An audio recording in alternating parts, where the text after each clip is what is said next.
We've had so-called reforms. These are like applying deodorant on a skunk. We've not dealt with the foundations of the state that was not meant to serve us. We've been running around this edifice in circles of protests without addressing the problem. So when the state props up one of the mascots, the black mascots, whether it was Kenyatta, whether it was Moi, whether it was Kibaki, whether it was Uhuru Kenyatta, and now Ruto, the mascot obeys the orders of the imperial powers, not our needs, not our cries, not our demands, because that's the people that put him in power. So the loyalty is outside, first and foremost. We have to understand that. Ruto cares more about what Washington or Paris or London or Berlin says more than they care about what we say in our villages and towns. They don't care if one white person was murdered by the police on June 25th, whether journalist, even a homeless white person, if one white person, even a Kenyan white, if one white person, even a homeless white person, was killed on the streets on June 25th, I can assure you that Washington would have immediately passed a resolution to get Ruto out. That's how much they care about white lives as opposed to black lives. The US Embassy, all the Western embassies would have passed and issued travel bans on this regime immediately. That's what they have done consistently. When Leakey was assaulted in Nairobi by Moi, the whole Western hemisphere came down on Moi like a ton of bricks. And immediately thereafter, Moi formed a cabinet and appointed people that they called the dream team of Leakeys and the rest, and engaged in constitutional reforms that led to the repeal of Section 2A. So the point is, our lives don't matter until we make it matter by addressing this alien colonial state. That is why the revolution has to overhaul the state, reconstruct it, transform it, and have a state with the laws and constitution and morals, values that respect and value us, that give us dignity as Africans. So that's point number one. This point should never be lost, because a lot of people that have been commenting on what is happening are addressing reforms, the same deodorant on the skunk that will again put us in 100 years of us going around this edifice, dancing like primitive Africans, the way the white people intended it to be. So let's address the problem once and for all.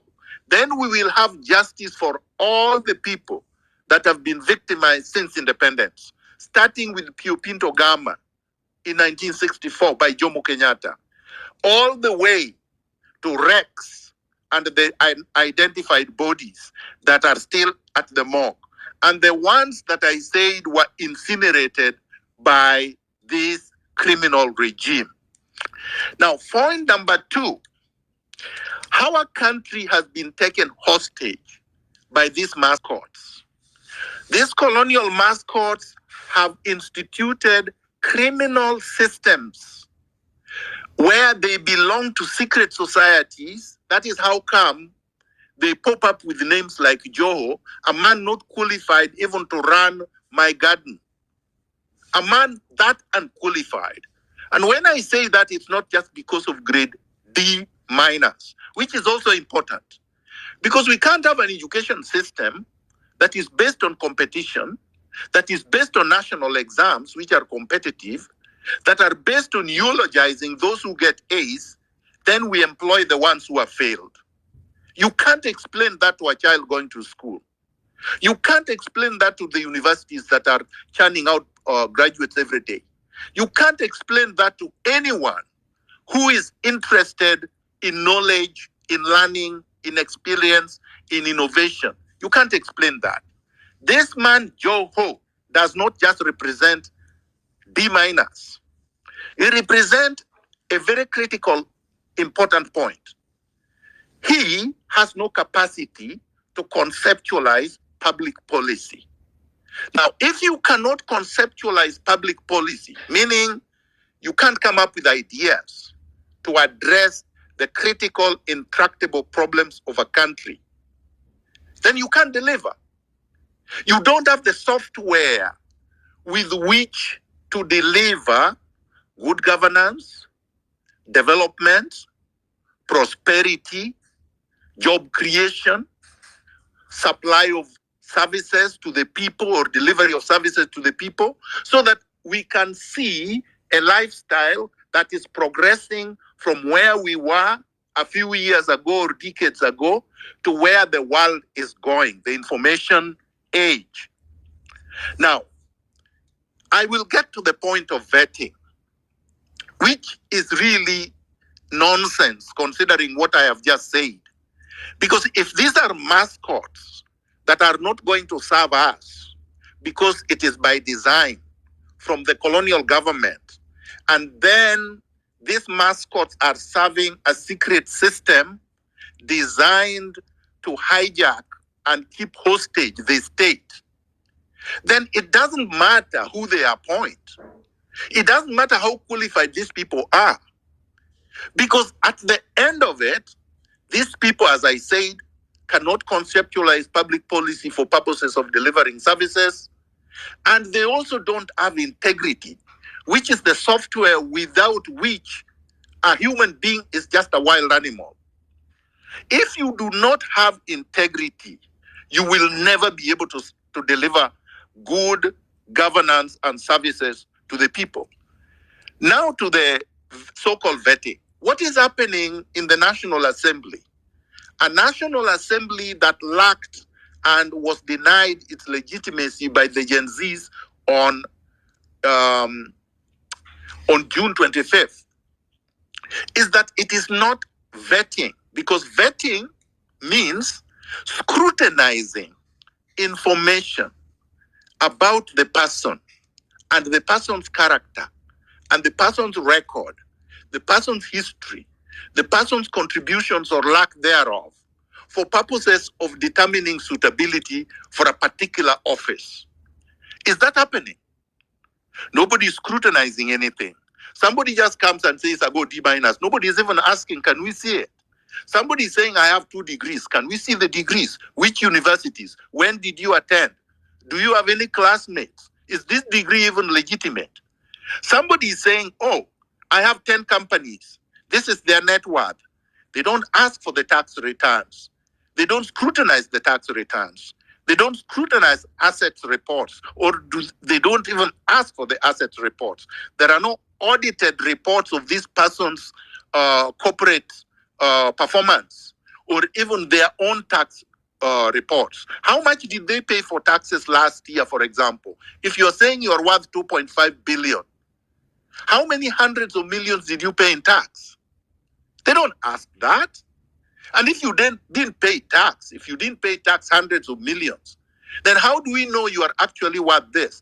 All I know, they are actually worth much more. Because if you go through the auditor's report, the auditor general, they should have started there. Joe was indicted every single year for the 10 years that he was governor, for example. Oparanya was indicted every single year for the 10 years he was governor in Kakamega, for example. And it was found that they stole all the money and left zero for development in their respective counties. Joe, and I can say this to his face, is a known bad drug dealer that should never occupy any public office and should be in jail for life anywhere in the world. They don't ask these questions, which then leads me to the next issue. And I'm sorry, I am taking a little bit of time. The next issue is this. If the system is rigged, the system is by design not meant to serve us.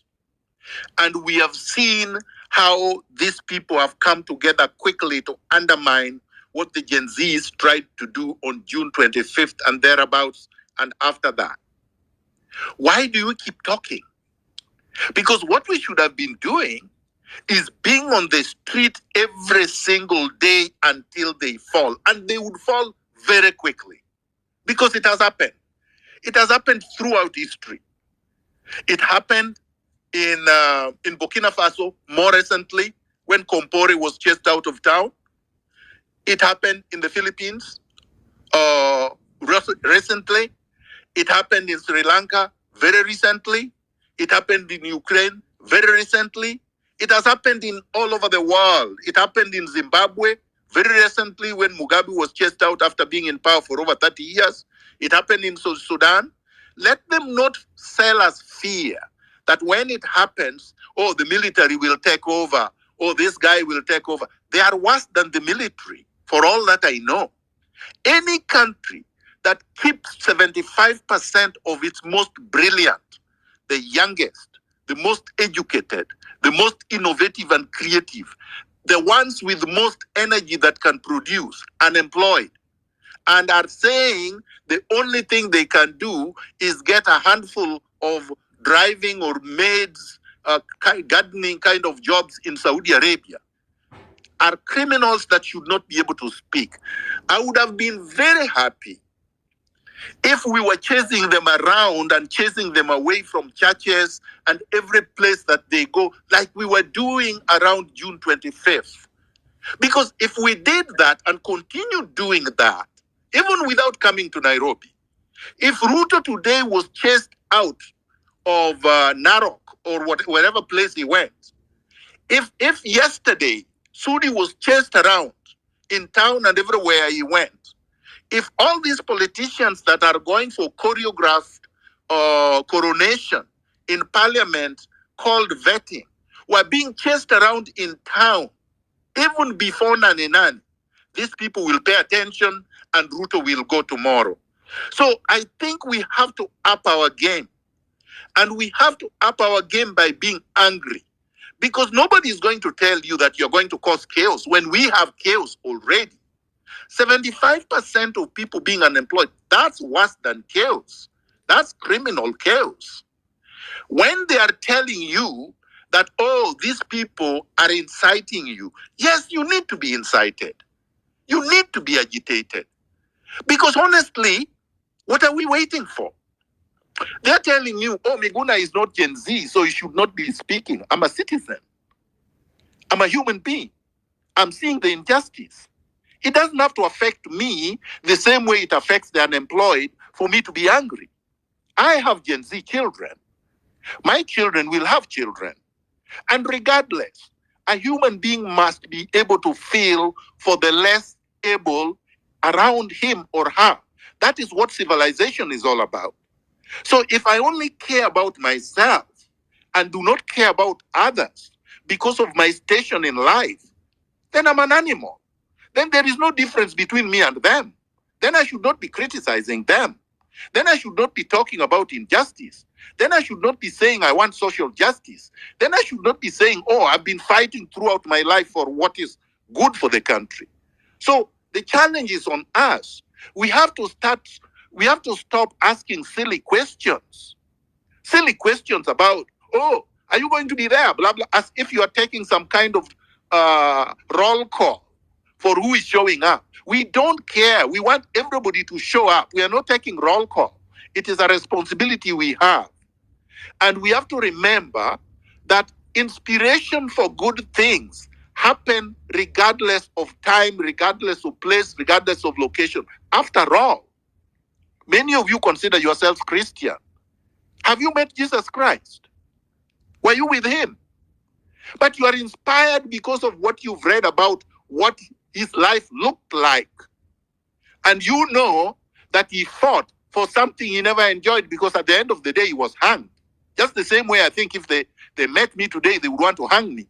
I don't care. I don't vibe fear. They have done worse to me that they would ever do to a lot of you guys. But I've not stopped. Because the easiest thing to do is what Joe, Oparanya, and the rest are doing. Go, kneel down, bow, be loyal, don't say anything, and just focus on looting. You will be a good boy and a girl.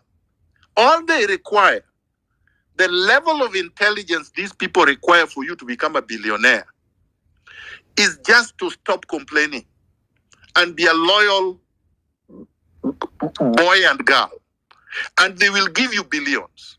And as long as you don't care about what is happening to your fellow citizens, you will continue to be rich and you'll be a member of the club. Now, that is what they call intelligence. I call that barbarism. I call that primitivity. I call that a system that we must change now, not tomorrow.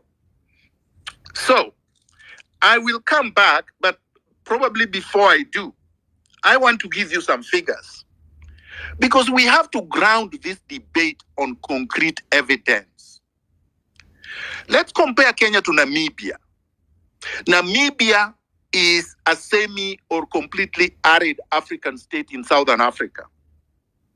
Namibia got its independence from brutal German, Dutch, and South African colonialism in 1990.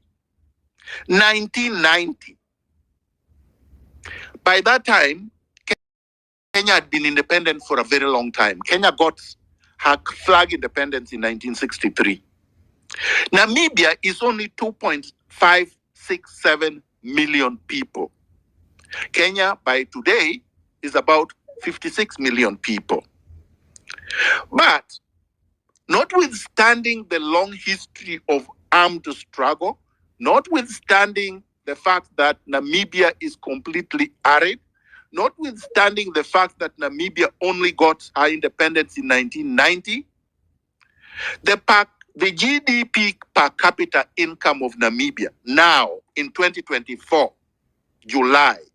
August, is $5,003 USD.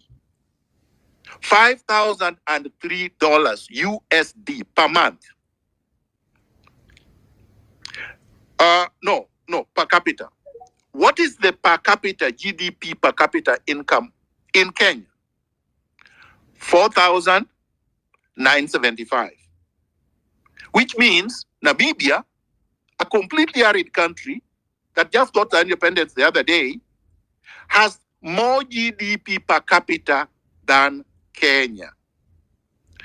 In Namibia, the healthcare system is provided universally to everyone.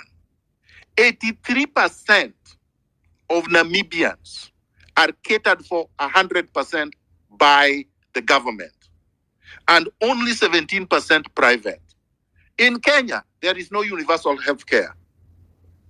In Namibia today, the public debt is only 153,825 Namibian dollars, which is less than that in US dollars.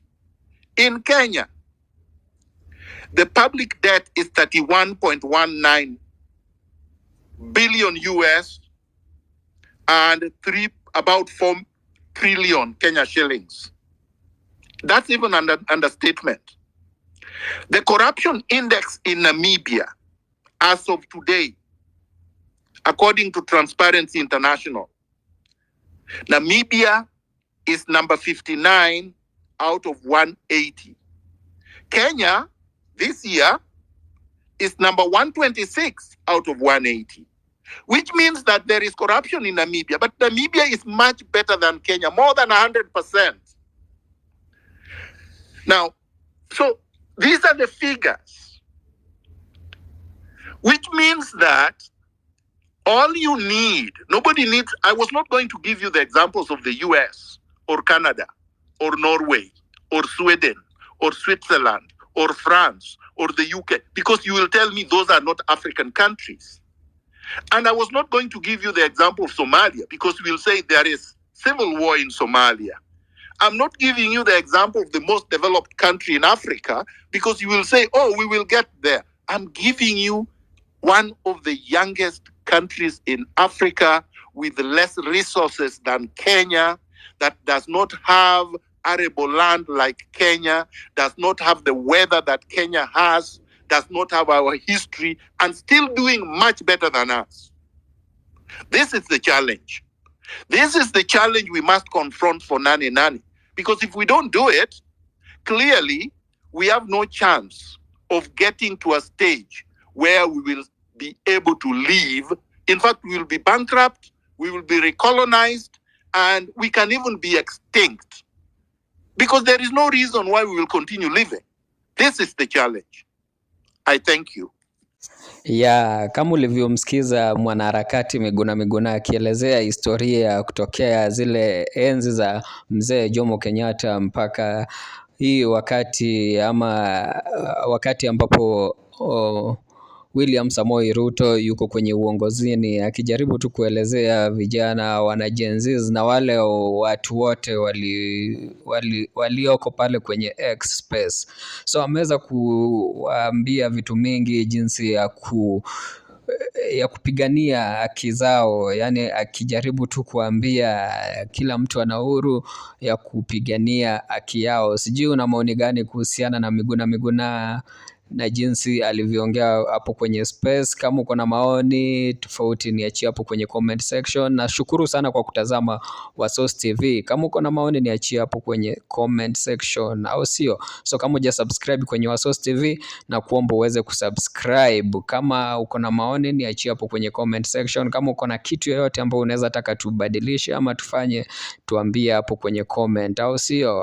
Hadi wakati mwingine, mimi niite Manoti. Asante sana kwa kutazama Wasource TV. Kuwa na jioni njema au mchana mwema, au sio? Asante sana na uwe na wakati mwema.